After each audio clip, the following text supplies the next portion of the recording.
Hello, and thank you for joining me here at Why the Book Wins, where I compare books with their movie adaptations. Today I am talking about Miracle at St. Anna by James McBride, published in 2001, and I am comparing it with the movie, which came out in 2008 and is directed by the great Spike Lee.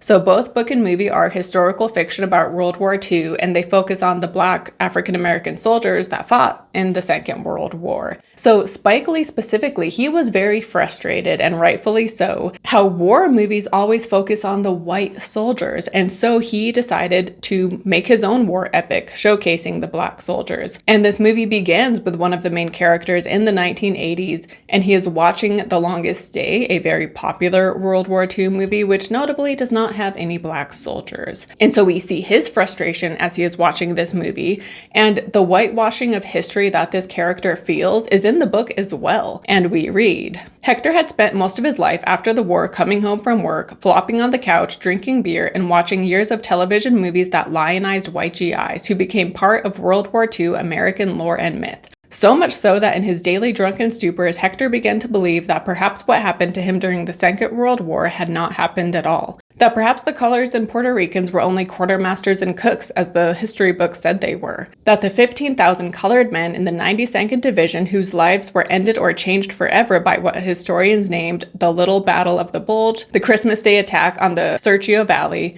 and several other Tuscan towns was actually something that he'd created in his mind, that perhaps he dreamed it all. And the author McBride was in part inspired to write this book from his memories as a child. He had an uncle who fought in World War II. And the uncle, when he would share these stories of the war, he had such pride in the fact that, he fought in World War II. And so, again, McBride wanted to showcase these Black soldiers who often aren't talked about. And while I do have my critiques about the book and the movie, it is important to be highlighting the fact that more than just white Americans died fighting this war, right? And so it is a very important story to be told. And I'm just going to get right into the details of the plot, which means there will be spoilers going forward. So the movie script was adapted by James McBride himself, and as is the case when the author adapts their own book, this movie is very faithful. So there are some things that are cut, of course, so we get more backstory on these individual men and their lives before the war, so we don't really get that as much in the movie. We also hear the history of the statue of St. Anna, which of course is a very important part of the story as well. And then there are a few just like other changes made, but for the most part, it is a very faithful adaptation. And so both are about four soldiers who end up in an Italian village away from their company, and they have a young Italian boy named Angelo with them who was injured, and he was saved by like this giant soldier named Train, and Angelo becomes very attached to Train. And so while they are in this Italian village, staying in a home of a local, a group of Italian partisans show up. So partisans are Italian rebels who were against the fascists and the Nazis, and they are fighting back. And this group is led by a man named Pepe. And so they show up with a German soldier prisoner, and the boy freaks out about this. And at first they assume like, oh, he's freaking out because there's a German soldier right here. However, they later realize that he is actually freaking out because of the presence of one of the partisans. And so it turns out one of the partisans, a guy named Rodolfo, he betrayed Pepe because Pepe is a very well-known rebel, and so there is a reward out for him. And so Rodolfo had spoken to the Nazis, telling them like, oh, there is a rendezvous happening at St. Anna at this time and this day, so if you show up there, you can catch Pepe. However, Pepe ends up being held up, and so he doesn't arrive. And so the Germans are there with Rodolfo, and they're like, where is he? And they're asking the people at St. Anna where Pepe is. However, nobody knows what he's talking about. And so the German Nazis end up killing everybody at St. Anna, a lot of whom were women and children. And so the boy Angelo, he had been part of this group. However, the German soldier that is now a prisoner with the partisans, he had also been there, and he had actually saved Angelo by telling him to run away, getting him away from the group and telling him to run. And so that is how he knows both the German as well as Rodolfo. How Angelo knows both of them. But before the adults realize Rodolfo's betrayal, he ends up killing the German prisoner, and he runs off. And he and Pepe later have a confrontation, and in the movie, Rodolfo kills Pepe, but in the book, Rodolfo runs off and leaves Pepe alive. And another change with this confrontation is that in the book, Pepe actually threatens to kill himself as he is talking to Rodolfo, whereas in the movie that doesn't happen. And yeah, again, Rodolfo ends up shooting Pepe in the movie.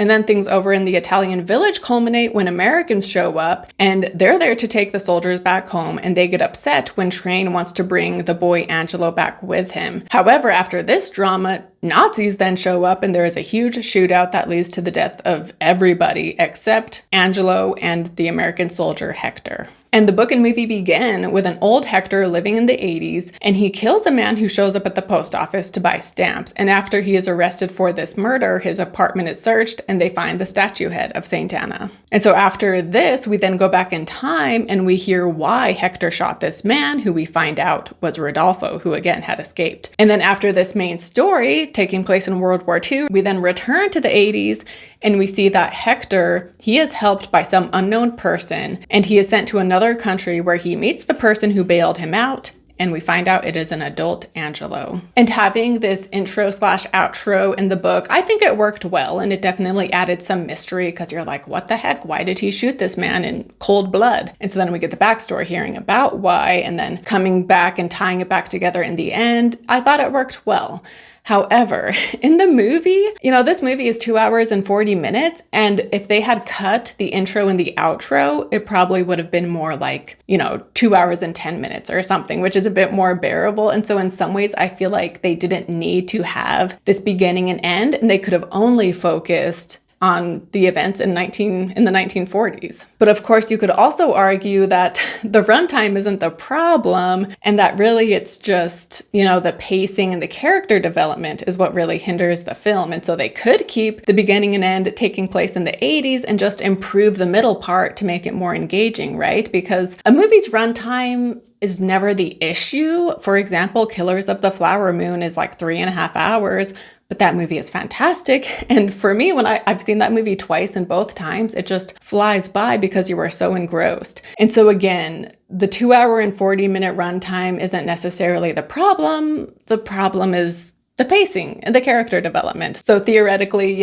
I think in some ways, having the movie as it is, it could have benefited from getting rid of the 1980s portions, but that wouldn't necessarily solve the greater issues I have with this movie. But the movie is called Miracle at St. Anna, so I will share some of the miracles that happen. So one of them is the power that comes from the statue head of St. Anna that Train carries with him. So he feels like it helps keep him alive and makes him invisible to the enemy, and he keeps it with him up until he dies in the end when he is saving Angelo. And ultimately, the statue head ends up with Hector, who is the last man alive. And also in both, we hear about the mountain called the Mountain of the Sleeping Man, because it looks like a man's profile. And so the story in this Italian village is that this man is sleeping, waiting for his lost love. And they also say that the sleeping man will awake one day and protect his country. And then when Train is fighting off one of the soldiers that is trying to take Angelo from him, he is perfectly silhouetted against the mountain, and we read, "He saw Train silhouetted against the mountain of the sleeping man behind him, the smaller men uselessly grappling with him, dangling like flies as he shrugged them off with mountainous strength. And Ludovico knew that he'd seen a miracle, that Ettores' spell had worked, and that the mountain of the sleeping man had awakened to wreak vengeance and to claim his true love. Except his true love wasn't a fair damsel after all. It was this child of innocence,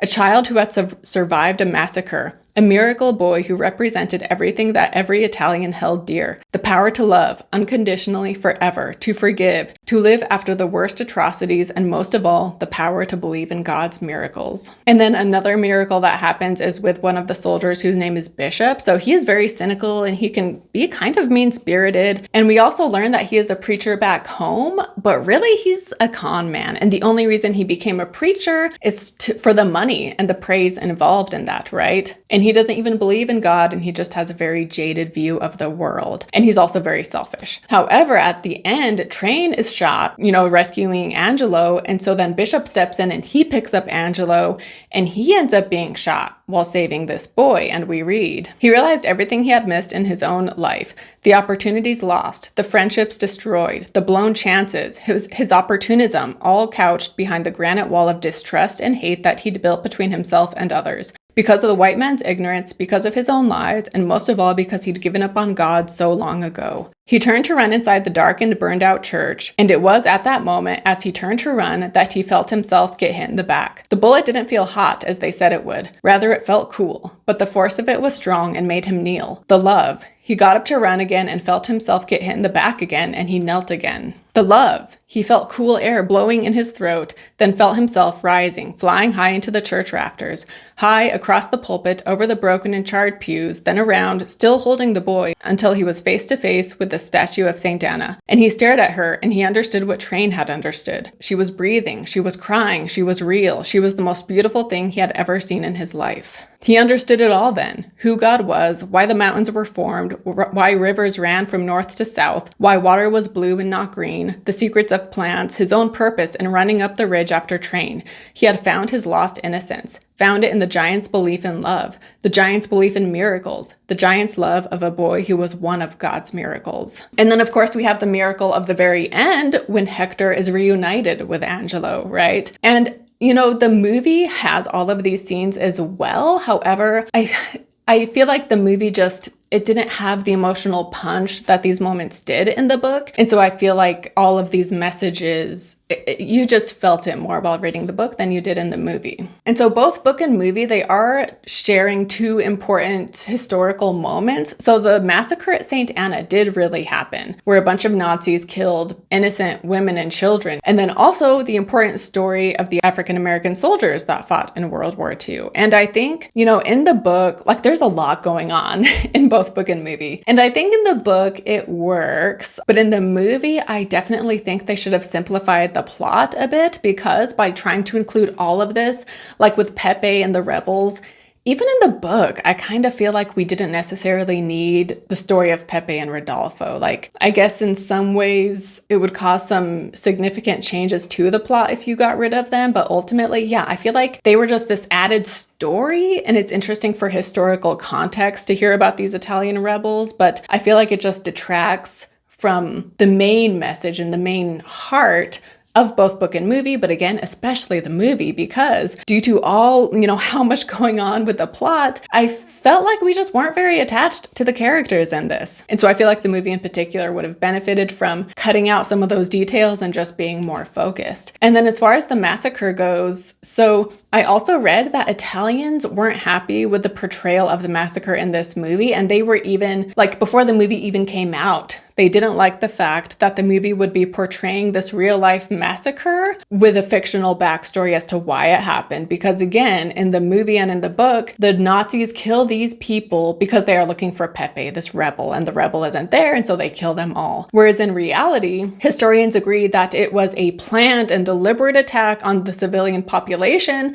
to try and cut the provisions for the partisans themselves. And so when this movie was released in Italy, it even came with a title card before the film explaining that it was going to have this real life event, but told with fictional details. And so that is how upset Italians were that they weren't telling this accurately. And so I feel like this book and movie still could have been about the massacre at St. Anna and about these Buffalo soldiers. However, I kind of think they could have just shown the massacre in a realistic way and show why it was really done, and just cutting everything with Pepe and Rodolfo. And when it comes to book versus movie, so I actually had seen this movie before. I saw it shortly after it came out. And so while reading the book, there were certain things, it was bringing back memories from the movie. But I'll be honest, I had remembered so little about this movie. And I know, it's been a while since it came out. And yet there are movies I have seen 10, 15 years ago and haven't seen since.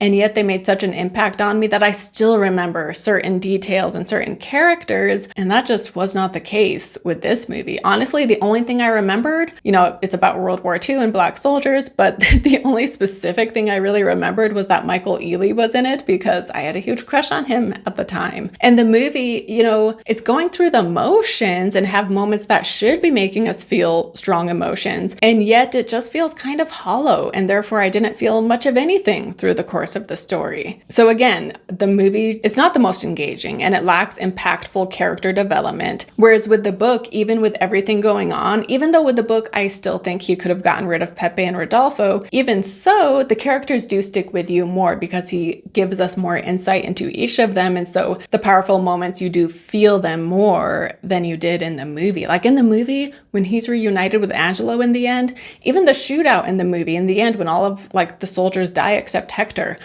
I just kind of felt nothing while I watched all of those moments, and that's not how I should have been feeling, you know? And so the movie definitely suffers from needing to include so much plot that the character development definitely just falls to the side. And so again, I commend Spike Lee for making this movie and for telling an important story and for opening up that conversation. I just wish that they were more focused and made it more about the Black soldiers and told us more of their history, their backstories, and made us feel really connected to these people, right? And so yeah, when it comes to book versus movie, the book wins. And the book does really have some beautiful writing, some of which I shared. And so the book will stick with me more, as well as just the history of the massacre at St. Anna. I read more about the reality of that after I finished the book. And yeah, it was just absolutely horrific what the Nazis did. And so the memory of the reality of that will definitely stick with me. But yeah, so I would recommend the book to people who enjoy war novels.